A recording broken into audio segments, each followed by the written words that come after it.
प्रकल्पग्रस्तांना मोठा दिलासा. सरकारने नवीन परिपत्रक जारी केले आहे. आता प्रकल्पग्रस्त प्रमाणपत्र मिळवताना अनेक अडचणी दूर होणार आहेत. विशेष म्हणजे जमीन संपादनानंतर जन्मलेल्या मुलांनाही फायदा मिळू शकतो. नेमका काय बदल, कोण पात्र आणि कोणाला प्रमाणपत्र मिळणार नाही, सगळं सोप्या भाषेत जाणून घेऊया. नमस्कार मित्रांनो, तुम्ही पाहत आहात टेक संवाद. आजच्या व्हिडिओमध्ये आपण पाहणार आहोत महसूल व वन विभागाने 26 मे 2026 रोजी जारी केलेल्या अतिशय महत्त्वाचं शासन परिपत्रक. हे परिपत्रक प्रकल्पग्रस्त प्रमाणपत्र देण्याच्या प्रक्रियेबाबत आहे. सरकारने काही महत्त्वाच्या सूचना आणि स्पष्टीकरण दिलं आहे, ज्यामुळे अनेक लोकांना फायदा होऊ शकतो. बघा, तुम्हाला ते पत्र सुद्धा स्क्रीनवरती दिसत असेल. आधी जर प्रकल्पग्रस्त प्रमाणपत्र नाकारलं गेलं तर लोकांना पुढे काय करायचं हे स्पष्ट नव्हतं. आता सरकारने स्पष्ट सांगितले आहे की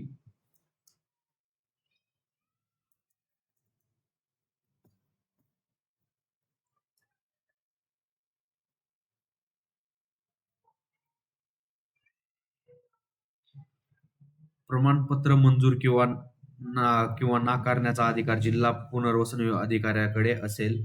आणि जर एखादी व्यक्ती निर्णयामुळे नाराज असेल तर ती संबंधित उप आयुक्त पुनर्वसन यांच्याकडे अपील करू शकते. म्हणजेच आता प्रक्रिया अधिक पारदर्शक झाली आहे.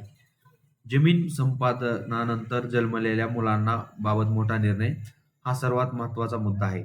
अनेक वेळा प्रशासन असं म्हणायचं की जमीन संपादनाच्या वेळी तुमचा जन्म झाला नव्हता, त्यामुळे तुम्ही पात्र नाहीत. पण आता शासनाने स्पष्ट सांगितले आहे की हा कारण ग्राह्य धरला जाणार नाही. अशा व्यक्तींना अपात्र ठरवू नये. मूळ प्रकल्पग्रस्त किंवा त्यांच्या वारसांनी नामनिर्देशित केलेल्या व्यक्तींना प्रमाणपत्र देता येईल. म्हणजेच अनेक कुटुंबांना आता मोठा फायदा मिळू शकतो. सरकारने सांगितलं आहे की जर जमीन सक्तीने संपादित झाली असेल तर प्रशासनाने अतिरिक्त कठोर अटी लागू करू नये. प्रकल्पग्रस्तांना न्याय मिळावा हा मुख्य उद्देश ठेवून प्रमाणपत्र द्यावं.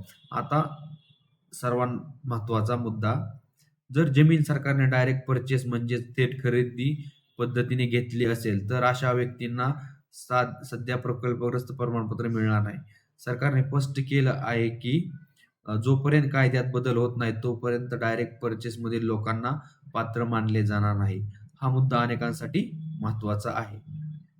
तर मित्रांनो, या नवीन शासन परिपत्रकामुळे आपली प्रक्रिया स्पष्ट झाली आहे. वारसांना दिलासा मिळाला, अतिरिक्त अटी कमी करण्याच्या सूचना दिल्या, पण डायरेक्ट परचेस प्रकरणांना अद्याप फायदा नाही.